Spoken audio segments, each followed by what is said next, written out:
ನಮಸ್ಕಾರ ಪ್ರೀತಿಯ ವೀಕ್ಷಕರೆಲ್ಲರಿಗೂ ಇವತ್ತಿನ ಸಂಕಲ್ಪ ಸಿದ್ಧಿ ಕಾರ್ಯಕ್ರಮಕ್ಕೆ ಆತ್ಮೀಯ ಸ್ವಾಗತ ಹೇಳ್ತಾ ಇರೋದು ನಾನು ಅನುಷಾ. ನೀವು ಇನ್ನೂ ಕೂಡ ಅಕ್ಷಯ ವೃಕ್ಷವನ್ನು ನಿಮ್ಮ ಮನೆಗೆ ಬರ್ಮಾಡ್ಕೊಂಡಿಲ್ಲ ಅಂತಂದರೆ ಸ್ಕ್ರೀನ್ ಮೇಲೆ ನಂಬರ್ಸ್ ಬರ್ತಾ ಇದೆ. ಆದಷ್ಟು ಬೇಗ ನಿಮ್ಮ ಅಕ್ಷಯ ವೃಕ್ಷವನ್ನು ನಿಮ್ಮ ಮನೆಗೆ ಪ್ರೀತಿಯಿಂದ ನೀವು ಬರ್ಮಾಡ್ಕೊಳ್ಬಹುದು. ನಿಮ್ಮ ಜೀವನದಲ್ಲಿ ಅನೇಕ ರೀತಿಯ ಕಷ್ಟಗಳು, ತೊಂದರೆಗಳು, ಒಂದಾದ್ಮೇಲೆ ಒಂದು ಸಮಸ್ಯೆಗಳು ಬರ್ತಾ ಇದೆ ಅಂತಂದರೆ ಅಕ್ಷಯ ವೃಕ್ಷ ಇದ್ದಲ್ಲಿ ಖಂಡಿತವಾಗ್ಲೂ ಆ ಸಮಸ್ಯೆಯಿಂದ ನೀವು ಹೊರಗಡೆ ಬರಬಹುದು. ಇನ್ನು ಇವತ್ತಿನ ಕಾರ್ಯಕ್ರಮದಲ್ಲಿ ನಮಗೆ ಸಾಕಷ್ಟು ವಿಚಾರಗಳ ಬಗ್ಗೆ ಮಾಹಿತಿ, ಮಾರ್ಗದರ್ಶನ ತಿಳಿಸ್ಕೊಡೋದಕ್ಕೆ ಸ್ಪಿರಿಚುವಲ್ ಗುರು ಡಾಕ್ಟರ್ ವಿಷ್ಣು ದತ್ತಾ ಗುರುಜಿಯವರಿದ್ದಾರೆ. ಬನ್ನಿ ಗುರುಗಳನ್ನ ಕಾರ್ಯಕ್ರಮಕ್ಕೆ ಸ್ವಾಗತಿಸೋಣ. ನಮಸ್ತೆ ಗುರುಗಳೇ, ಕಾರ್ಯಕ್ರಮಕ್ಕೆ ಭಕ್ತಿಯ ಸ್ವಾಗತ. ಇನ್ನು ಇವತ್ತು ಬಹಳ ವಿಶೇಷವಾಗಿ ಅಂತಂದರೆ ಒಂದು ರೀತಿ ಅಮಾವಾಸ್ಯೆ ಅಂದರೆ ಏನು ಮಾಡಬೇಕು ಅನ್ನೋ ಗೊಂದಲದಲ್ಲಿ ಇರ್ತಾರೆ ಅಂತಲೇ ಹೇಳ್ಬೋದು. ಇನ್ನು ಅಮಾವಾಸ್ಯೆ ದಿನ ನಮ್ಮ ಒಂದು ಆರ್ಥಿಕ ಅಭಿವೃದ್ಧಿ ಆಗಬೇಕು ಅಂತಂದರೆ ಏನಾದರೂ ಒಂದು ಒಳ್ಳೆ ಕೆಲಸ ಮಾಡಬೇಕಾ, ಏನು ಮಾಡಬೇಕಾಗತ್ತೆ ಹಾಗಾದರೆ ತಿಳಿಸ್ಕೊಡಿ. ಓಂ ವಿಶ್ವಸ್ಮೈ ನಮಃ. ಪ್ರೀತಿಯ ಬಂಧುಗಳೇ, ಅಮಾವಾಸ್ಯೆ ಅಂತ ನಿಮಗೆ ಹೇಗೆ ಗೊತ್ತಾಗೋದು? ಹೇಗೆ ಗೊತ್ತಾಗುತ್ತಮ್ಮ? ಕ್ಯಾಲೆಂಡ್ರಲ್ಲಿ ನೋಡ್ತೀವಿ. ಆ ದಿನ ಹೇಗಿರುತ್ತೆ? ಕತ್ತಲೆ, ರಾತ್ರಿ ಕತ್ತಲ. ಅಂದರೆ ಬೇರೆ ದಿನಗಳಿಗಿಂತ ಕತ್ತಲು ಜಾಸ್ತಿ ಇರುತ್ತೆ. ಜಾಸ್ತಿ. ಹೌದಾ? ಹೌದು. ಇದು ಸತ್ಯನಾ? ಎಸ್. ಅಮಾವಾಸ್ಯೆ ಕತ್ತಲು. ನೀವು ಬಂದರೆ ಅಮಾವಾಸ್ಯೆ ಕತ್ತಲ ನಮ್ಮ ಮನೆಗೆ ಪೌರ್ಣಿಮೆ ಬಂದ ಹಾಗೆ ಅಂತ ಕೂಡ ಮಾತಾಡುತ್ತಾರೆ. ಕೆಲವು ವಾಡಿಕೆ ಮಾತುಗಳಿವು. ಅಂದರೆ ಹುಣ್ಣಿಮೆಯ ಚಂದ್ರ ಅಮಾವಾಸ್ಯೆ ಮನೆಗೆ ಬಂದಂದರೆ ನಮ್ಮ ಮನೆಯಲ್ಲಿ ಬೇಕಾದಷ್ಟು ಕಷ್ಟಗಳಿದೆ. ಆ ಕಷ್ಟಗಳನ್ನು ಅಮಾವಾಸ್ಯೆಗೆ ಹೋಲಿಸ್ಕೊಂಡಿರ್ತಾರೆ.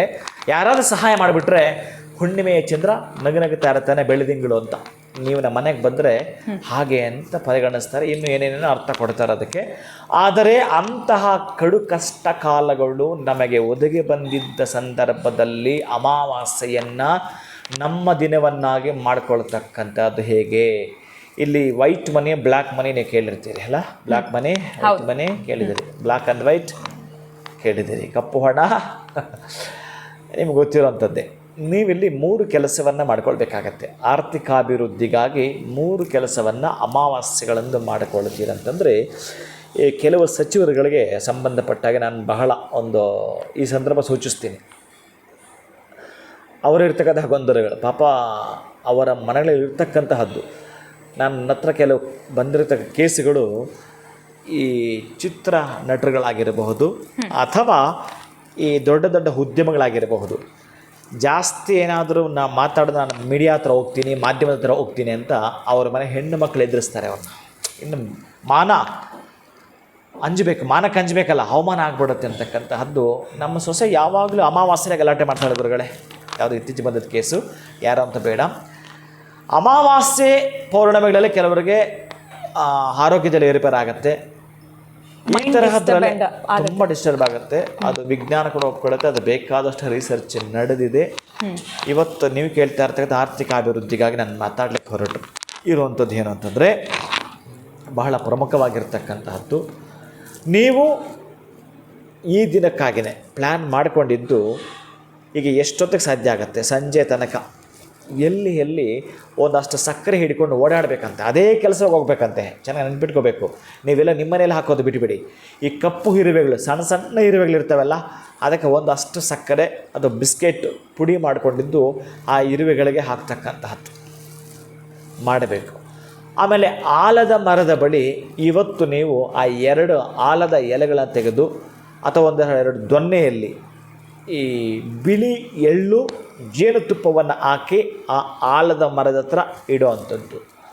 ನಾಯಿಗಳಿಗೆ ಚಪಾತಿ ರೊಟ್ಟಿಯನ್ನು ಹಾಕ್ತಕ್ಕಂತಹದ್ದು. ಯಾವ ರೀತಿ ಈ ಪೊಲೀಸ್ ಡಾಗ್ ಇಟ್ಕೊಂಡಿರ್ತಾರೆ, ಯಾರನ್ನ ಮನೆಗೆ ಬಂದು ಹೋದರೆ ಹೇಗೆ ಅದನ್ನು ಕಂಡುಹಿಡಿಯುತ್ತೋ, ನಿಮಗಿರ್ತಕ್ಕಂತಹ ನಷ್ಟವನ್ನು, ನಿಮಗಿರ್ತಕ್ಕಂಥ ಲಾಭವನ್ನು ಅದು ಕಂಡುಹಿಡಿಯುತ್ತೆ. ಈ ಚಪಾತಿ ನೀವು ಹಾಕಿ, ಅಮಾವಾಸ್ಯೆ ದಿವಸ ಹಾಕಿ ನೀವು. ಇದರ ಚಮತ್ಕಾರ ನೋಡಿ ಒಮ್ಮೆ. ಕಪ್ಪು ಇರುವೆಗಳಿಗೆ ಹಾಕ್ತಕ್ಕಂತಹದ್ದು ಸಕ್ಕರೆ ಅಥವಾ ಬಿಸ್ಕೆಟ್, ಇದನ್ನು ನಾನು ಹೇಳಿದ್ದೇನೆ. ಇನ್ನು ಬಿಳಿ ಎಳ್ಳು ಜೇನುತುಪ್ಪವನ್ನು ದೊನ್ನೆ ಅಥವಾ ಎಲೆ ಮೇಲೆ ಹಾಕಿ ಆ ಒಂದು ಆಲದ ಮರದ ಕೆಳಗಡೆ ಇಟ್ಟು ಬನ್ನಿ. ನಾಯಿಗಳಿಗೆ ನೀವು ರೊಟ್ಟಿ ಚಪಾತಿನ ಹಾಕ್ತಕ್ಕಂತಹದ್ದು. ಮನೆಗೆ ಬಂದು ಇವತ್ತು ರಾತ್ರಿ ನೀವು ಮಾಡ್ಕೋಬೇಕಾಗಿರ್ತಕ್ಕಂತಹದ್ದು, ಒಂದು ಕೆಂಪು ನೀರು ಆರತಿ ಮಾಡಿಕೊಂಡು ಓಂ ಕ್ರಾಂ ಕಾಳಿಕಾ ದೇವಿಯೈ ನಮಃ, ಓಂ ಕ್ರಾಂ ಕಾಳಿಕಾ ದೇವಿಯೈ ನಮಃ. ಯಾರಾದರೂ ಕಲ್ಕತ್ತಾ ಹೋಗಿದ್ದೀರಾ, ಕಾಳಿ ನೋಡಿದ್ದೀರಾ ಹೇಗಿರ್ತಾಳೆ ಅಂತ? ಆ ಒಂದು ಚಿತ್ರಪಟವನ್ನು, ಆ ಒಂದು ವಿಗ್ರಹವನ್ನು ನಿಮ್ಮ ಕಣ್ಣು ಮುಂದೆ ತಂದುಕೊಳ್ಳು. ಓಂ ಕ್ರಾಂ ಕಾಳಿಕಾದೇವಿಯೇ ನಮಃ ಅಂತ ಒಂದು ಬಾರಿ ಬರೆಯೋದು. ಅದನ್ನು ಹಾಗೇ ದಿಟ್ಟಿಸಿ ನೋಡ್ತಾ ಮುಟ್ಟಿ ನಮಸ್ಕಾರ ಮಾಡಿಕೊಳ್ತಕ್ಕಂತಹದ್ದು. ಅದಕ್ಕೆ ಸ್ವಲ್ಪ ಧೂಪ ದೀಪವನ್ನು ತೋರಿಸ್ತಕ್ಕಂತಹದ್ದು. ಆಮೇಲೆ ಬೆಲ್ಲದಿಂದ ನೈವೇದ್ಯ ಮಾಡ್ತಕ್ಕಂತಹದ್ದು. ಬೆಲ್ಲವನ್ನೇ ಒಂದು ಆ ವೀಳ್ಯದೆಲೆ ಎಲ್ಲೋ ಅಥವಾ ಒಂದು ಬೌಲಲ್ಲಿ ಹಾಕಿ ನೈವೇದ್ಯವನ್ನು ಮಾಡ್ತಕ್ಕಂತಹದ್ದು. ನಂತರ ಕರ್ಪೂರದಿಂದ ಆರತಿಯನ್ನು ಕೂಡ ಆ ತಟ್ಟೆಗೆ ಮಾಡುವಂಥದ್ದು. ಆ ತಿಲಕವನ್ನು ಹಣೆಗೆ ಇಟ್ಕೊಳ್ತಕ್ಕಂತಹದ್ದು. ಬೆಲ್ಲವನ್ನು ನೈವೇದ್ಯವಾಗಿ ನೀವು ನೈವೇದ್ಯ ಆಗಿರ್ತಕ್ಕಂಥ ಬೆಲ್ಲವನ್ನು ನೀವು ಸ್ವೀಕಾರ ಮಾಡ್ತಕ್ಕಂಥದ್ದು. ಇಷ್ಟನ್ನು ಮಾಡ್ಕೊಳ್ತೀರಿ.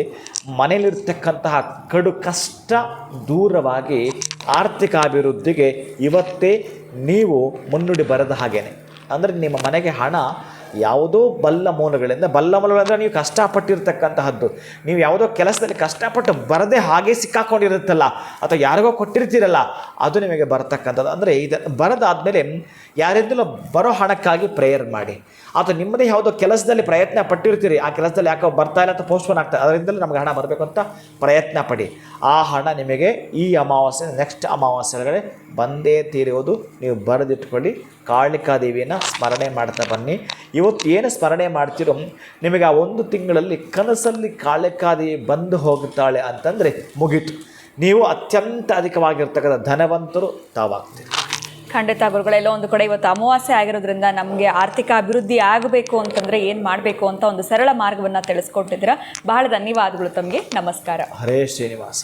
ಇನ್ನು ವೀಕ್ಷಕರೇ, ಇವತ್ತು ಅಮಾವಾಸ್ಯೆ ಇದೆ. ಖಂಡಿತವಾಗ್ಲೂ ಸಮಯ ವ್ಯರ್ಥ ಮಾಡೋಕ್ಕೆ ಹೋಗಬೇಡಿ. ಗುರುಗಳು ತಿಳಿಸ್ಕೊಟ್ಟಿರುವಂಥದ್ದನ್ನು ಖಂಡಿತ ನೀವು ಮಾಡಿದ್ರೆ ನಿಮ್ಮ ಜೀವನದಲ್ಲಿ ನಿಮ್ಮ ಒಂದು ಆರ್ಥಿಕ ಅಭಿವೃದ್ಧಿ ಖಂಡಿತವಾಗ್ಲೂ ಕಾಣ್ತೀರಾ ಅಂತ ಹೇಳ್ತಾ ಇವತ್ತಿನ ವಿಡಿಯೋನ ಮುಗಿಸುವಂಥ ಸಮಯ ಆಗಿದೆ. ನಮಸ್ಕಾರ.